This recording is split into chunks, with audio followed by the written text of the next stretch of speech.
But that's not... I mean, everyone thought that it was fantastic anyway in the audience. I mean, you know, you're probably a little bit too critical. I think we are. After the fact. Yeah, maybe. But it was a great gig. It felt really, really good. Oh, it was amazing. It was alive. It was first time I've seen you dance on stage, Donna. Oh, really? You just haven't been watching enough. And was that the first time you have augmented your sound with other musicians live, in a live sense? Yeah. To that extent it was. We've played before with some violin players and a few other people, percussionists have got up with us before, but nothing to that extent. Mighty Servant, well, most of the band anyway were there, and Jen Anderson. Have you done anything like that since? Yeah, the following week we did a gig at the Prince Patrick. We did another gig with the band. And then on Australia Day we did a gig at the Punters Club with the guys from Mighty Seven. I mean, actually, Jen wasn't there, but no. Yeah, and they actually came on tour with us to WA. We took the Mighty Sevens on tour. And what was that like? Mad. It was great. It was great. It was really great. The people in the West hadn't seen us before with the band, and they were really excited about it, and all really loved it. A lot of people, I think, have said it was great, but please don't go all that way. We still really like the Waifs. It's a really nice treat to have the double bass and the drums. Yeah, but it's good that you know that you can do it, but you can also, you know, be just as satisfying to you and everyone else as a three-piece. Yeah. I think it really changed the sound too. It sort of went from folk to rock, really. I felt like we were playing rock music. You know, songs like Company and Take It In, Brain Damage. Crazy Train was pretty amazing. Yeah, it was pretty amazing. You having a joke on us? By the time we went on tour with those guys, we'd actually tightened up a lot as a band as well. Like the Continental gig was the first one that we did, and they joined us for about 5 or 6 shows over there. So by the last 2, we were really kicking in. Yeah. That was the only thing with the Continental show. It could have been a lot better had we, done a few more rehearsals and probably played live at a quieter gig beforehand, because I know myself when I got up on stage I was just so hyped up, you know. And after our first set, Jen Anderson came backstage and she said, you know, it's great, but you guys have just got to relax, you've got to settle down. All our songs are like at double the speed we usually do them. Oh man, good fun though. I could see, yeah. That's great. Well, shall we have a little break? The track that I played before, by the way, was Kingdom of Rain, in case anyone is really wondering.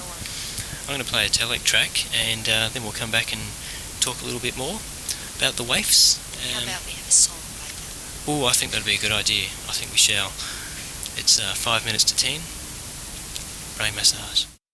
Anyway, I'm in the studio with the Waifs. This is Brain Massage on PBS. It's almost 10 o'clock, and I think we'll have a song very soon, but I just wanted to ask you about your curly lettered Waifs logo. Who designed that? Was that you, Josh? Yeah, it was. Now, what do you want to know? What do you want to know about it? Oh, it's very distinctive, Yes, and it's curly. it's very curly. And the artwork on the album, the apple, that was you again. There seems to be a bit of an obsession with apples at the moment, with the Waifs. There was a lot of mention of apples in the newsletter that you just sent out to everyone on the mailing list. I think he's responsible for that, so I've got no idea. I just thought it maybe had become a symbol of us, because if you listen to the song Shiny Apple on the CD, it's the last track. I think you can apply that to some aspects of this band, which was, to say that things aren't always as they seem when you're up on stage. I mean, obviously in any band, people see you up on stage having a good time, they think you're like that all the time, but obviously, Did a lot of time and thought go into what would be on the front cover of that album? Because it's a very important thing, isn't it? Yeah. Initially there was a bit of indecision and arguments and the rest of it, but I got my way. Yeah. Well, I thought an apple was appropriate. I thought it was, basically I ended up thinking it was the only thing we could possibly have on the cover. But it's interesting, deciding on something like that.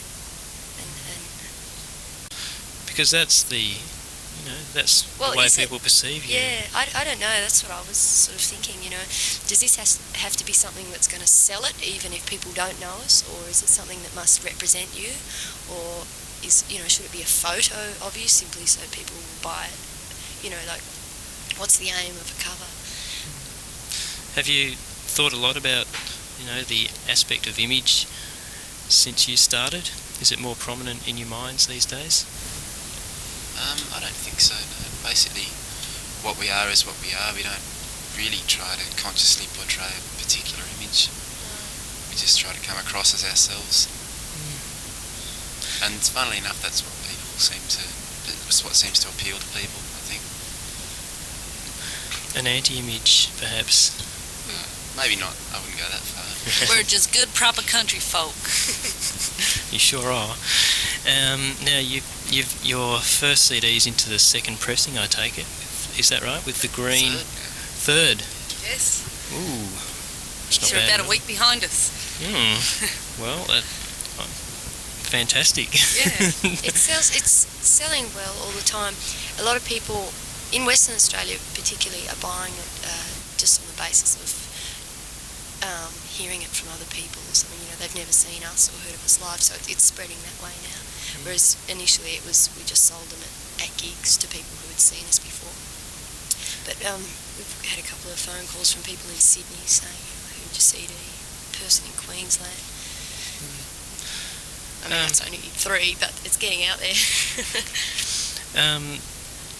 Apart from the recording of the CD itself, which we talked about last time, how hard or easy was it to get the thing made in the first place, the mastering and the pressing and the printing of the artwork and the whole thing? Yeah, I mean, it was just something we had to do at the time, and we made some mistakes in regards to some of those things, and we'd probably do them a little differently a second time, or the second time. But having Jen and Mick there was great for that, because they'd been through the process of making a CD. So basically we took most of our questions to them, and said, how do you do this? How do you go about doing this? Except to do with the artwork, we took that upon ourselves, didn't we, really? Well, you did, Josh. But we, ran into some troubles there as well. What are the pitfalls that you would advise other young bands against? Just basically to know the processes involved in getting, say, a booklet made up, and getting CD presses, and getting prices and quotes, from all around. As far as mastering and mixing goes, talk to maybe professional people that have done it, just talk to other bands that have made CDs before.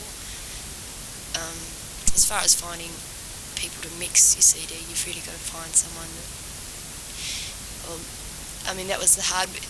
Jen Anderson put us on to Tim Johnson, and he happened to be really good for what we were doing. But had we have had to find someone ourselves to do the mixing, we might have run into some trouble. So yes. That was hard. I understand. Thank you. I would say also... Don't ask me any questions anymore, okay? I would say definitely try and steer clear of people who offer their help on a friend-to-friend kind of basis, because it doesn't always work out to be the best way. You're often better just to, like they say, business with business and the other. Yeah. But we had a bit of an experience with someone in that way with our CD in terms of the artwork. We ended up losing a bit of money on it and prolonging the whole procedure. So I think it's much better just to leave it to the people who know. That know the best. Yeah. But we've Good learned advice. from these things, and so you know better the next time. Yeah. It's all part of the process. And how far did you actually get with the recording of the second CD before you decided what you decided? We went in and did one song basically, and we've just recently bought ourselves an 8-track digital machine, so we've just been mucking around with ideas, putting them down on that first before we actually go into the studio, because you spend quite a bit of money on a CD and it's a pretty big step to take, so you want to have pre-recorded it on some other means before you get into a studio, and then you really start hearing the songs. Yeah. I think that's really important to pre-record all your songs before you go into a studio playing time. Whether you do it on a 4-track or an 8-track, cassette thing, something really simple, just to hear them back. Well, maybe for us anyway, that's important to do. Okay, well, shall we hear one of these new songs? Yeah, or is this the new song that you actually recorded, or is this another one? It's another one. Right, written by me. Okay. Well, I won't ask you what it's about because we shall find out as the song unfolds. But first, I'll play this Michelle Shock track, the object of all this debate. I forget which one we chose in the Silver end. Spoon, number 8. All right, Silver Spoon. This is from Michelle Shock's album Kind-Hearted Woman, and I know you're big Michelle Shock fans. That's why I brought it in. Thank you. 7 minutes past 10. Brain Massage with the Waifs. And it's about 18 minutes past 10, and we had the Waifs just playing a couple of live songs. I know the second one there, because that's kind of, well, it wasn't on the album, but We've been playing it for a while. was it written after the album was made? It was actually written before the album was made. It was written along at the same time that most of the other songs on the album that I wrote. Right. It's just one that didn't make it on there. Oh, that's a shame, because it's a damn good song. Yeah, I thought it was a shame too. We didn't quite have it finished then. Yeah, we Well, the went. song itself was finished, but it wasn't even one that was really considered worthy of being played for quite a while. We didn't even get it together to play live. It works. It's one of our best songs live now, Yeah. especially when Jen on the violin. Oh yeah, Jen Anderson. Oh yeah. And what was that first song? Was that how long ago was that written? It was written only a matter of months ago, 2.5 years. On a recent trip home. We've only really just started playing. You might think that. Oh, it was a nice song. Thank you. Beautiful harmonies. Oh yeah. I can only aspire to such things myself. All right, so Port Fairy, that's the next big thing for you for the Waifs. Yeah, this weekend going down as is a lot of people, as are a lot of people. It's going to be a huge weekend. I can't wait. It's it's the second festival we've played over here. But that was one of the main aims of coming to Melbourne, was to get on the festival circuit on the West Coast here. So we've got quite a few spots in Port Fairy, so it's going to be hard to miss us if anyone's going down there. All right. Doing about 7 spots. Anything planned for the final shows or the final show at the Prince Patrick? Oh yes, something very special, something very big. We just Someone don't very know international. Well, you'll figure it out between now and then. Yeah. Michelle Shock's doing a live guest appearance. Oh, we wish. You wish. All right. Well, I'll look forward to that one. When's the Prince Pratt gig? Friday the 14th. Yeah, and it's with Mirth All right. band. Should be a special night. I hope so. I mean, it will be. It's funny, we've just started really, really enjoying these gigs, since we decided to take a break. It's getting really great fun again. Always the way. Yeah, it is indeed. But never mind, you'll be back bigger and better than before. But we still want everyone to come down and say goodbye. Oh look, I'm sure that will happen. And we're happy to receive parting gifts. Well, I'll just say goodbye. Is that enough? We'll take this Michelle Shock CD with it. Well, let's talk about that. All right. 21 minutes past 10. Thanks to Josh and Vicky and Donna for coming in. Thanks, Steve. I don't know the next time you'll be on the show, but hopefully you'll all be back together and we'll see what you're doing then. Yes. Yeah. All right. We'll see. Okay. See you later. Bye.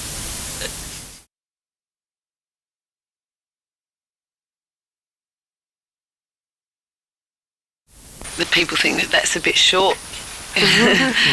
and just finding that many originals is virtually impossible. Well, it is for us anyway.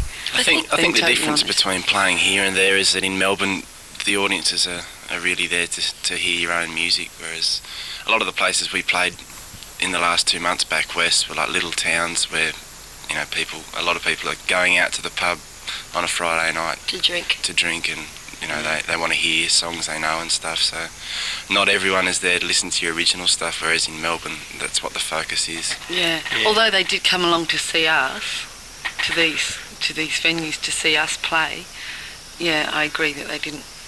They just wanted to see us and hear us, but weren't too interested in really listening at your original new stuff that you're so proud and excited about. So, but they all bought CDs, so it doesn't matter. That's the main thing. Yeah. What do you think of covers bands, just by the way? I think... There's definitely a place for it. I mean, there's a market for it. we should I don't know, I guess you've got to start off somewhere. A lot of bands start off being cover bands and then develop into original outfits, and other bands, you know, are happy just to be cover bands, I suppose, each to their own. And each different sort of band is fulfilling a particular, you know, need in the market. Yeah. Now, you two, Vicky and Donna, are sisters. Mm-hmm. Now, where do you fit into the equation, Josh? he just doesn't. at all. No equation, it's just the girls. Oh, yeah? You're just hanging around, are you? Yeah, just hanging around. Oh, how does that feel? I just sort of It's like a bad smell.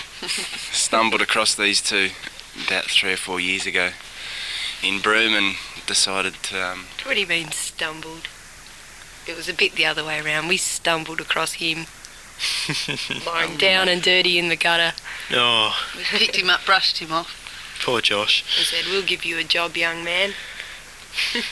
Everything that we say. And that's what happened. Oh, Good boy. well, you've got these two to thank for the rest of your life now. We taught him everything he knows. Forever indebted. Pretty what's the word? We're Distinctive. pretty. Thank you. Well, you're pretty, but you've got a pretty kind of distinctive guitar style. Where does it come from? I'm not too sure, actually. I've never really studied music. When I first started playing, I used to sit down and play along to the television, of all things, just playing, you know, single melody sort of notes along to my favourite ads or whatever. But And I think I basically just sat around at home. I lived on a property in the bush when I was younger, and I didn't have a lot to do, so I used to just sit around and play guitar all the time. Once I discovered guitar, that was about all I got into for the next 4 or 5 years. So He's not going to tell. I don't know exactly where my style would have come from. I guess it was just a natural evolution. I see. Now, you all write the songs in the band. What characterises your different personal styles of songwriting? Me, I always write about myself or things directly related to me. Musically, I don't know if I have a certain style. I think, Donna, you write a lot of Lies. I think Donna's a ballads. storyteller. Yeah, Donna's the storyteller and The spinner. the spinner. Yeah, that's the truth. What are you, Josh? I think our songs are just a mixture of you know, personal experience. Maybe there's a few little stories that have been made up in there as well. But It's all basically about, you know, in and around the band, our band situation, aren't they? yeah. Written about and... Yeah. No, there are a couple of songs in there about the band specifically that I've noticed, and that's a bit of a rare thing, and that sort of sets up well, to me anyway, kind of friendly vibe about the band, and the audience knows a little bit more about you, and I think that's why there's such a good kind of word of mouth about you, because there's that friendly kind of attachment to the band that is not there very often with most other bands. I think the thing with this album, we didn't realise when we were writing the songs that, you know, a lot of them were about our band and ourselves until we got them all together on the CD and sort of figured that out, that's what they were. But basically that's, you know, for the past 3 or 4 years we've just lived together and worked together and, you know, spent so much time together that there was not a lot else to write about, I think. You know, we had this little web of relationships between us and they sort of all came out in the CD. You know, each of us wrote our versions of... Yeah, sounds like Fleetwood Mac. True. Yeah, so would the Waifs exist if one of you decided to leave? I don't think so, no. No, I don't think so. It's the same as any band, really. I mean, you're made up of a component of, you know, different members. Without one of them, it's never going to be, you know, the same. A lot of bands, you know, they might drop their bass player and just get another one in that can play the same lines on the bass and things like that. But I think with us, we've all got such a specific job, you know, job that we have to do, and it's it would really miss out if one of us left. So we're kind of all... I think also live too, on stage, you know, there's 3 sort of very stark and different personalities up there, and it's not an easy place to feel, I wouldn't think. Yeah, no, I can see that. I mean, how do we find another guy like Josh that could take all the crap that we give him and still stay with it? Well, you'd have to look out in the streets again and you know, see if there's anyone sort of lying in the gutter like Josh. Like you found Josh. Oh, that was terrible. Now, you said something also the other night about wanting to get a drummer. Now, I know it's probably only half joking, but do you... You're a drummer, Steve? I know a few. Do you kind of... what's the word? Do you expand instrumentally from time to time on stage? We never have before, aside from the CD launch where we had Jen and Mick playing, you know, some mandolin and violin, and that was basically the extent of it. I know once, a few years ago in Perth, we had a double bass player do some shows with us, which I really enjoyed. He was a very percussive sort of double bass player. We've also done a few jammy kind of things as well, you know, at festivals and stuff when there's a lot of musicians around. You know, on the last night you might get up with a whole bunch of people and play the 12-bar blues for an hour. Incorporated our thing in with other musicians before, and it's sounded pretty exciting, but it's not something we've ever really gotten around to, you know, developing. I don't know, it would, to me, to be quite hard to find the right person because we're all such a tight-knit little group. You kind of got to pass the test of being our gang. Like, you have to live with us, and you have to, you know... Well, they wouldn't have to live with us. Eat what's in the fridge and... It's not just about playing music, it's a way of life. It's about like, well, let's move in 4 weeks. Let's pack up and leave and go to another state. Yeah, that's the hardest thing. It's because we move around a lot. But certainly... and you've got to be able to get on with the person so well. Yeah, but musically, as far as doing shows, you know, occasionally, you know, with other musicians, I think we were talking about it the other day, that it would be a good thing to do, just for ourselves, you know, so we hear something different up there.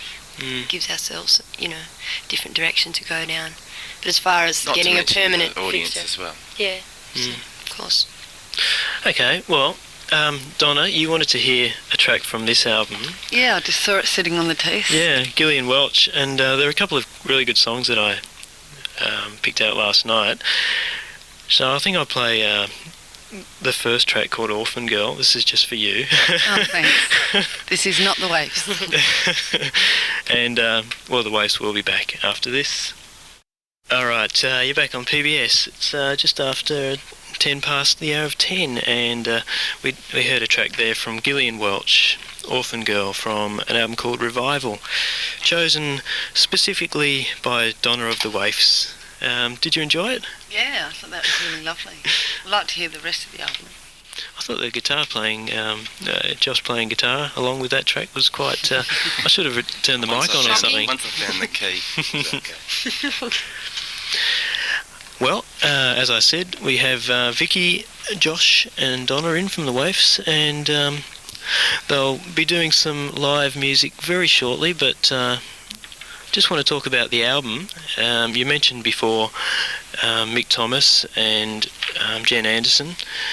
They helped you with the album, producing wise and playing wise. How did you meet up with these luminaries? Just through word of mouth, basically. When we first got here, we knew a few people, and we sort of, asked them about places to record and people to record with. We were after something a bit less, less pressure than a studio. So we're looking for somewhere like a home studio kind of thing with some good people, good expertise and everything. So Jen and Mick were the ones that everyone put us onto. So in the end, they were who we worked with. And was the recording of the album, which was done in February this year, a happy experience? It was, yeah. A learning experience, certainly. And what would you do differently next time? Spend more time. Spend more time, yeah. But that all comes down to money as well. You can only spend as much time as you can afford. But unfortunately. Yeah, have you been fairly prolific since the album was recorded, writing-wise? I wouldn't say prolific. We've got some new songs on the go though. We've got about 5 or 6 that are halfway there, and we've got a couple of new ones since the album as well. So we're steadily, moving along. Yeah. Usually when we write songs, it's almost every time it's when we're on holidays away from each other, and I think only since we've just been on holidays for 2 weeks, and since we've got back to Melbourne, we've sat down and started playing together, and it's the first time we've actually started coming up with stuff, together, all 3 of us. And we have holidays in another couple of weeks, and yeah, it's usually when we go away from each other, we come back and there's something new happened. Someone's written something. Yeah, and you each present it to the band individually as a complete little package. Is that how it goes? Yeah, usually. If it is not completed. Sometimes it's just a little, chord progression or a few lines or something. But if it is a completed package, then that's all the better, yeah. And what are you writing about at the moment? Well, lyrically is probably the area that the songs are the least complete. Music, we've got a fair bit of music, but as far as the lyrics go, we're sort of still throwing ideas around, nothing really definite yet, but trying to find something to write about. I'm writing a song about being stuck in the wrong place at the wrong time at the moment. So I don't know whether there's anything you could read into that. Now, as I said before, the word of mouth on you guys is pretty strong. People are raving about you. Which bands are you raving about at the moment?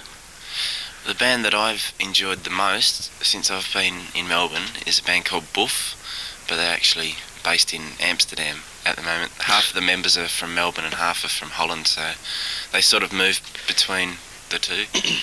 And I caught them when they were in Melbourne a few months ago. I went and checked them out a fair bit. Josh was inspired enough to go and buy a mandolin, and that's probably going to be a new addition to our lineup. I'm crazy about Umba, a band from Bendigo. She's just crazy. No, I think they're great. Really fantastic. The original band. So this is our band plugging session. Yeah. Well, who would be your dream support slot, past or present, then? Michelle Shocked. I've never really dreamed too much about that. Just a question that I thought would be interesting. All right, well, I think we should hear some music. We'll play a track from the CD, my personal favourite at the moment, Shiny Apple. And then we shall hear some live tunes with the Waifs. It's 10:15 PBS with Steve. Okay, this song's called Company, and we're called the Waifs, and you're listening to PBS. 1, 2.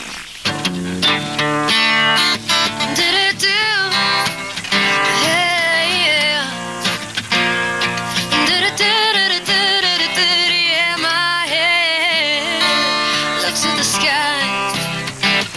Will this pain ever end? Because I'm lonely. I want understanding. I want someone to talk to, and someone to be there. Want you to hold me, yeah. I'm feeling down. I've been running around inside myself. And it's confusing me. I just need a little company. I can't stand it here by myself. Company.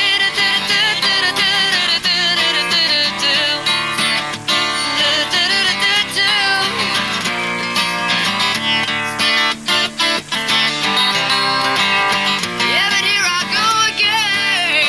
You know I'm breaking down, Lord. I try so hard. I wanna get my feet on the ground, and I wanna keep them there. Hey, I wanna keep them there. But something's getting in me. Just need a little company. I can't stand it here by myself. I just need company.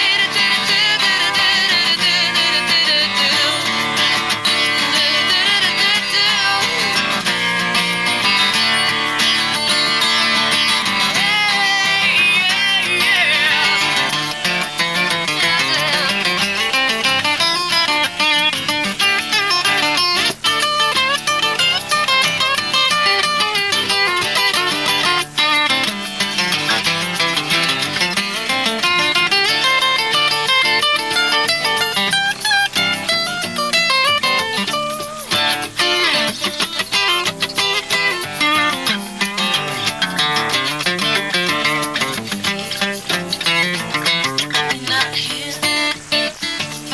I can't see the road ahead when you're not here. When you're not here. Something deep in me is dead. You're not here. When you're not here. I can't see the road ahead when you're not here. When you're not here. Something deep in me is dead. You're not here. When you're not here. I can't see the road ahead. When you're not here. Something deep in me is dead. When you're not here. I can't see the road ahead. When you're not here. I just need a little company. I can't stand it here by myself. Company. I can't stand it here by myself. Company. Can't stand it here by myself.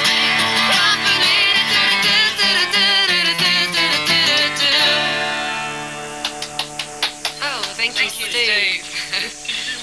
Yeah, we can do another one. This one's called Gillian. Josh wrote it about his mum, and it's on our self-titled CD called The Waifs, which is available at the Last Record Store in Smith Street, Collingwood. Plug. Anyway, this one's called Gillian.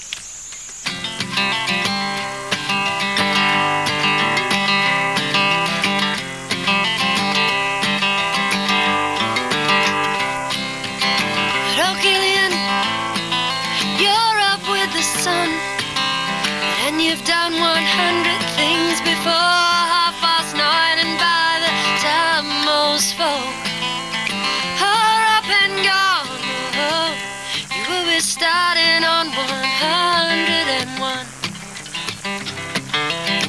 There's not enough hours in the day to do all the things she's just got to do. When the daylight fades and the night invades, she's only just begun.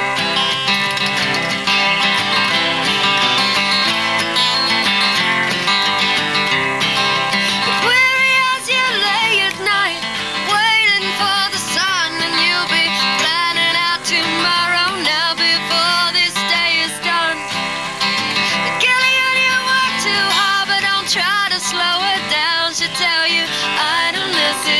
for none works how I get my fun.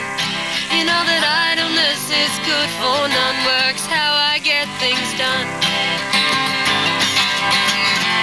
Gillian, you're the one, shining in my life. You're my eternal sun.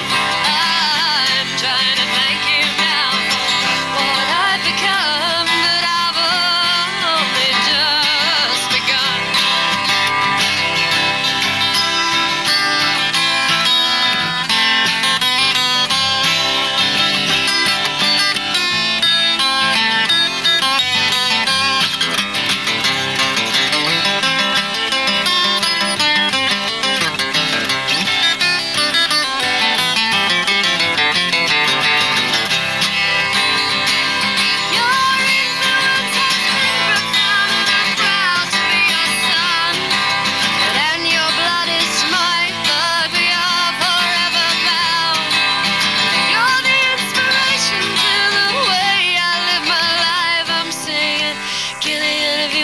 Mother, I'd make you my wife. You know that Gillian, if you weren't my mother, I'd make you my wife. Gillian, if you weren't my mother, I'd make you my wife. Oh, Gillian, if you weren't my mother, I'd make you my wife.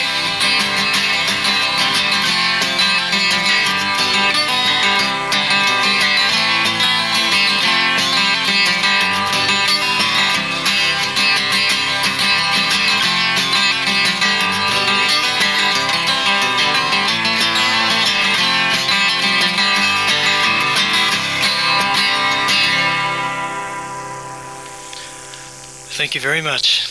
That was fantastic. That was, I just turned your microphone up there a little bit. Thanks, I said. Oh, that's all right. That was the Waifs, Josh, Vicky and Donna. And you did two songs, Gillian and Jealousy. Company. Well, they've both got 3 syllables and with a Y on the end. But I knew I'd get that wrong.